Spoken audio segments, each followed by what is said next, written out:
Ahora la palabra al senador Carlos Alberto Puente Salas, del Grupo Parlamentario del Partido Verde Ecologista de México, para formular su pregunta hasta por 3 minutos.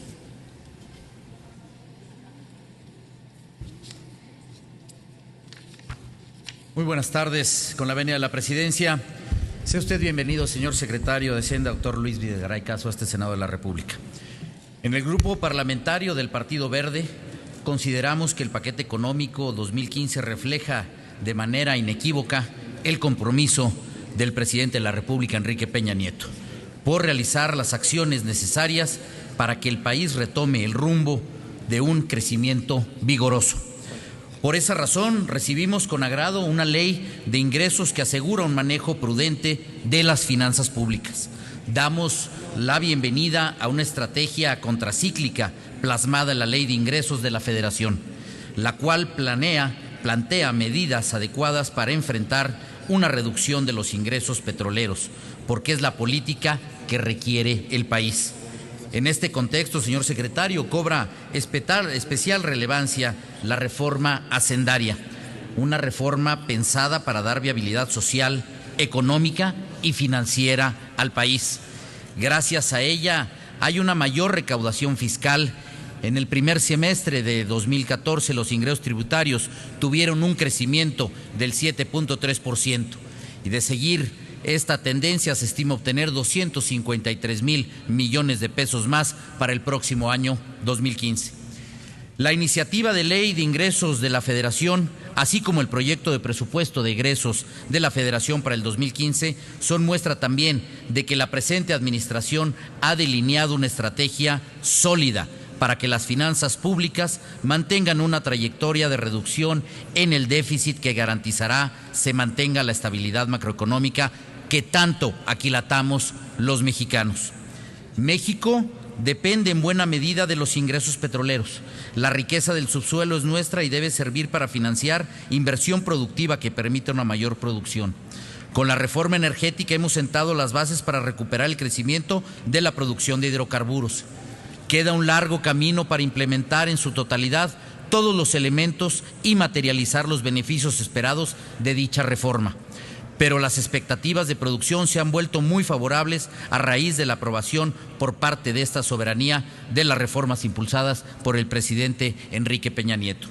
Sin embargo, también es cierto que esta industria tiene ciclos de inversión particularmente largos y los resultados en la producción no se verán de un día para otro. Esto quiere decir que en el corto plazo debemos enfrentar los efectos de un declive en la producción de crudo que afecta directamente los ingresos de la Federación. Lo que percibimos es una perspectiva de mediano y largo plazo muy optimista en materia de producción de petróleo y, al mismo tiempo, un choque en los ingresos fiscales que se derivan de una reducción en la producción. La estimación de la producción para finales de esta administración señala que alcanzará cerca de 3 millones de barriles diarios, pero también es cierto que la plataforma petrolera se ha visto reducida en el último año a menos de 2.4 millones de barriles diarios. Lo que enfrentamos es claramente un faltante de ingresos temporal, al tiempo que gracias a la reforma energética se ha incrementado la perspectiva de ingresos permanentes con los que podrá contar el gobierno para atender las necesidades de los ciudadanos. Lo que acabo de describir es una reducción temporal en los ingresos, que de ser acompañada por un ajuste proporcional en el gasto de la Federación, contribuiría sin duda a una desaceleración de la economía que debilitaría en el largo plazo la producción, el empleo, el crecimiento y con ello la solidez de las finanzas públicas que hemos alcanzado con gran esfuerzo todas y todos los mexicanos. Si se reduce el gasto y sobre todo la inversión en una coyuntura de menores ingresos, no hace más que agravarse la situación.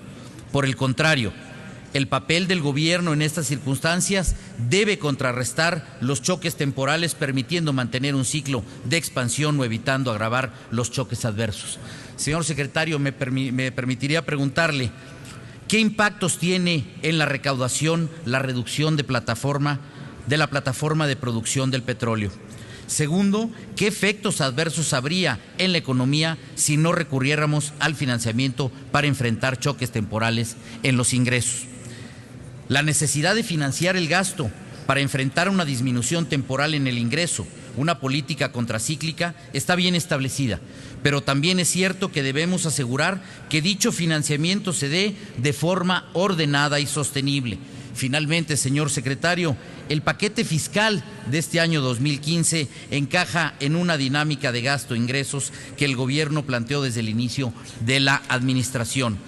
Requiere la obtención de los recursos necesarios a través de los mercados financieros y, por supuesto, debe ser congruente con la salud de las finanzas públicas. Me permitiría asimismo cuestionarle qué se ha hecho en materia fiscal para asegurar la salud de las finanzas públicas en el mediano plazo.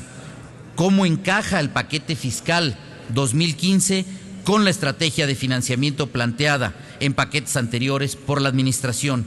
¿Y qué impacto tiene la estrategia de endeudamiento en el acceso al financiamiento del sector privado en la coyuntura actual? Nuevamente, señor secretario, agradezco de antemano sus respuestas, que estoy seguro abonarán al debate parlamentario. Sea usted muy bienvenido a esta soberanía. Gracias, por senador. Sus respuestas. Tiene Muchas ahora gracias. el uso de la palabra el doctor Luis Videgaray Caso para contestar hasta por 4 minutos. Con su permiso, presidente. Senador Puente, muchas gracias, me da gusto saludarle. Gracias por sus preguntas que sin duda abordan uno de los temas fundamentales de la política económica y la política fiscal, que es fundamentalmente el uso del financiamiento como instrumento de política económica. Es un hecho que todos los gobiernos en el mundo utilizan los instrumentos contracíclicos, tanto la política monetaria como la política fiscal o de gasto público, para hacer frente a los momentos de bajo crecimiento o cuando el crecimiento está por debajo de su crecimiento potencial. Para que esta política sea efectiva y sea sostenible y responsable desde el punto de vista hacendario, debe de cumplir 4 características que se cumplen en el paquete económico que ha presentado el Ejecutivo Federal al Congreso de la Unión. El uso del déficit debe de ser temporal. Segundo, debe de hacerse conforme a un plan multianual, es decir, con una trayectoria anunciada. Tercero, su financiamiento debe de ser sostenible. Y cuarto, tal vez lo más importante, debe destinarse a un gasto que mejore la calidad del uso de los recursos públicos y que se destine fundamentalmente a la inversión pública, no a incrementar el gasto corriente. Es importante señalar que, al contrario de lo que se ha dicho en la opinión pública e incluso se ha mencionado aquí en el Senado de la República, este no es el déficit más alto que se haya tenido en México en 20 años. Déjeme darle una cifra. En el año de 2009, cuando el país enfrentaba las consecuencias de una muy grave recesión global, tuvimos un déficit mayor, medido con la medida correcta, que es la más amplia de todas, los requerimientos financieros del sector público. El déficit en el año 2009 fue del 5.1%, en el 2010 fue del 4.2%. Conforme a esta medida, el déficit propuesto para el año 2015 es del 4.0%. Es decir, es menor que el del año 2014 y también menor al de este periodo, que insisto, creo que el gobierno de aquel entonces actuó con responsabilidad, enfrentando un problema de bajo crecimiento derivado de factores externos. Por otro lado, ¿cuál es el efecto que tiene esto sobre el financiamiento del sector público? Cuando la economía está en pleno empleo, el incrementar el déficit público indudablemente desplaza al sector privado en el financiamiento. Sin embargo, es evidente por las condiciones monetarias, las tasas de interés y la disponibilidad del crédito bancario, que en este momento el financiamiento del sector público en el margen no está desplazando al sector privado. Por lo tanto, no tiene un efecto sobre el crecimiento económico y la formación de capital. El déficit es temporal, lo hemos anunciado desde el año pasado, estamos cumpliendo con la trayectoria de reducción del déficit, pero contestando a otra de sus preguntas, una reducción abrupta del déficit implicaría indudablemente el dejar de hacer fundamentalmente obra pública, reducir algunos programas esenciales, particularmente para los más pobres en materia de desarrollo social, lo cual tendría un efecto muy negativo en el corto plazo sobre la economía y sobre los que menos tienen en la economía. Por lo tanto, el uso del déficit, insisto, de manera temporal, con una trayectoria anunciada y financiado de manera sostenible, es el uso responsable de uno de los elementos clásicos, tradicionales que tiene la política económica de cualquier país, como lo es también, por cierto, la política monetaria, que hoy en día, por decisión autónoma del Banco de México, estamos en un ciclo expansivo de la política monetaria. Por lo tanto, señor senador, esta es una medida que se asume con plena responsabilidad. Así lo están reconociendo las agencias calificadoras en sus reacciones primeras a la presentación del paquete económico, las corredurías, los analistas económicos independientes. Finalmente, ¿qué medidas estamos tomando de mediano plazo para fortalecer las finanzas públicas? Creo que hay dos muy importantes. La primera es la trayectoria anunciada de disminución gradual del déficit público. Y la segunda es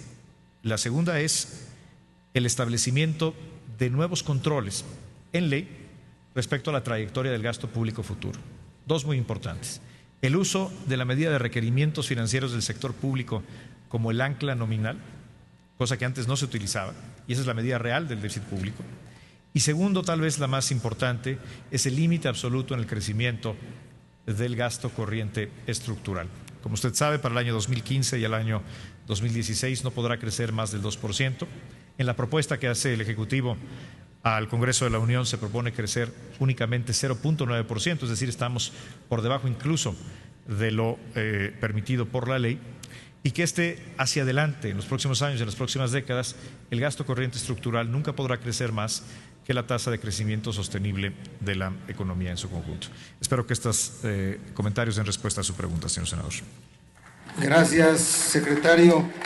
En uso de su derecho para hacer comentario, se concede nuevamente la palabra al senador Carlos Puente Salas, hasta por 2 minutos. Adelante, senador. Agradezco ampliamente, señor secretario, el detalle de sus respuestas. Me parece que ilustra claramente la estrategia y las prioridades que dan sustento al presupuesto y al paquete económico del próximo año 2015 a esta Asamblea. Señor secretario, si usted me lo permite, me gustaría abonar a su respuesta enfatizando la importancia de 2 elementos. El primero, resaltar que una política contracíclica y transitoria, como lo ha señalado, es lo que necesita hoy México para crecer, precisamente para enfrentar choques temporales y mejorar las perspectivas de la economía y su crecimiento. Un gobierno debe recurrir al financiamiento cuyo acceso nos hemos ganado con esfuerzo y con responsabilidad.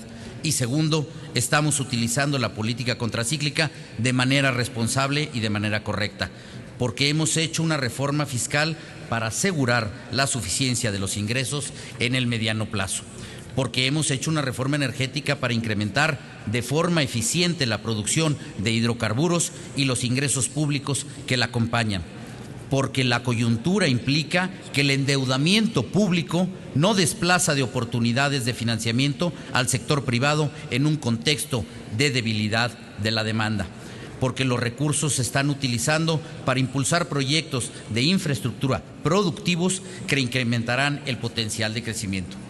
Compañeras y compañeros senadores, las 11 grandes reformas que aprobamos debemos analizarlas de manera integral. Hoy tenemos un marco legal que fortalece las finanzas públicas, que fomenta la competencia económica, que otorga más crédito y a tasas más accesibles, que incentiva la migración hacia la formalidad, que establece nuevos incentivos y reglas claras para detonar los sectores estratégicos como el energético y el de las telecomunicaciones. En síntesis, tenemos un nuevo Estado mexicano. En el Partido Verde nos queda muy claro que el presidente Enrique Peña Nieto tiene una visión de Estado, además de que tiene un equipo de colaboradores con el liderazgo y los conocimientos para implementar las reformas que están transformando a nuestro país. Usted, señor secretario, es claro ejemplo de ello. Por ello, la revista The Banker lo reconoció como ministro de Finanzas del año 2014 a nivel global, y en el Partido Verde le felicitamos por ese galardón. Muchas gracias por su atención. Es cuanto, senador presidente. Gracias, senador. Se concede la